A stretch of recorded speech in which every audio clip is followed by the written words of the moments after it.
Hey, welcome back. It is a terrific Tuesday on Liquid Lunch.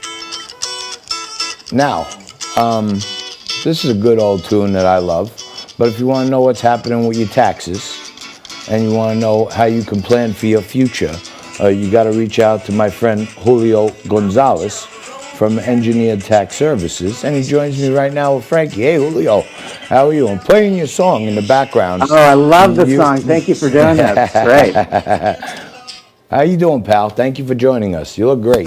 Yeah, thanks. They're doing well, and we're hunkered down here in South Florida. It's still under some restrictions, but we just had phase 1 opening, so that's good news around here. So, Julio, first of all, let me point out to the audience that I try to dress my best every single day, but I can't even have Julio in the studio because he blows me away. The guy's always dressed to the nines. He's got every single accessory perfect, and even in a quarantine, you still look mint, Julio. Thank you.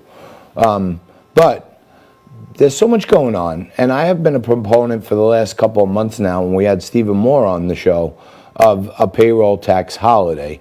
And I even suggested to Stephen Moore that the way the government can get out of using middlemen like community banks and pecking orders and allocations was a straight across the board tax holiday till the end of the year, where employers don't have to pay their payroll tax deposit, so they get a 7% savings. They can give that money to their employees as an extra in their check, and then the employees get a raise, and making the 7% match to the government, the companies actually get about 7% back in their pocket to go and try to stabilize themselves. How important is, you're in Florida, can you get to Trump and get this payroll tax going? You know, you're so great to bring up Steve Moore. I've been talking to him every day, and he's doing such a tremendous job promoting this program and talking to the economic group up there at the White House. And, you know, as they're coming up with phase 4, I mean, that's highlighted as his number one issue. The president has obviously spoke out and in favor of it. And you're right. Listen, we would get a 7% raise as a business. The individuals, our employees, would get a 7% raise. And that's true economic value to us. You know, we had some issues with small businesses not able to get through the loans, right, and not get that access. And we had the fiasco with that. But going with this straight across the board, no middleman, 7% raise across the board would be tremendous. What does that do to the Social Security Trust Fund? It's already not in the best of shape, and to take away the funding source for the Social Security Trust Fund, it would seem to be, potentially unwise in terms of hastening the Social Security Trust Fund running out of money.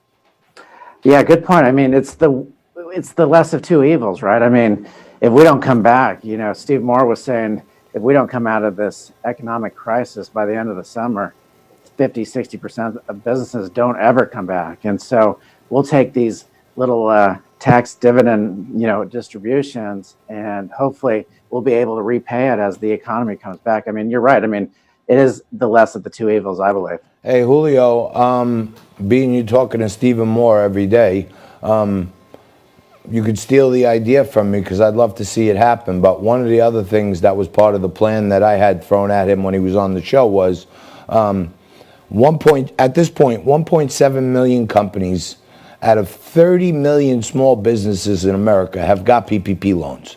So 28.3 million companies have still not got a single penny of stimulus. The government knows all these companies because they're either on the payroll tax deposit system or they've paid corporate tax in the last couple of years. So what I had suggested was a way to get money in every small business's hands in the flick of a switch in 24 hours with no congressional approval. The president can order the Secretary of the Treasury to give a rebate to every small business of 50 to 100% of what they made in payroll tax deposits last year, and they can have that in their bank accounts tomorrow morning through the Treasury IRS system. Could you see a way where we could give guys a rebate? Hey, you paid us $100,000 last year. Here's 50 back. That's your stimulus. I'm always in favor, and I love the idea of, getting back what you've paid into the system, right, and rewarding those people that have paid into the system. And certainly that would help out everyone. I know that small businesses were really hindered, right? They relied on the big banks. They didn't get through. They didn't have access, and it just spiraled out of control while the big companies took advantage of it. So, right, go to this system where you've paid in and you're going to get some of that refunded to you to help you get out of the situation. I think it's a Yeah, brilliant idea. I mean, the way I look at it, Frank's got a good point there.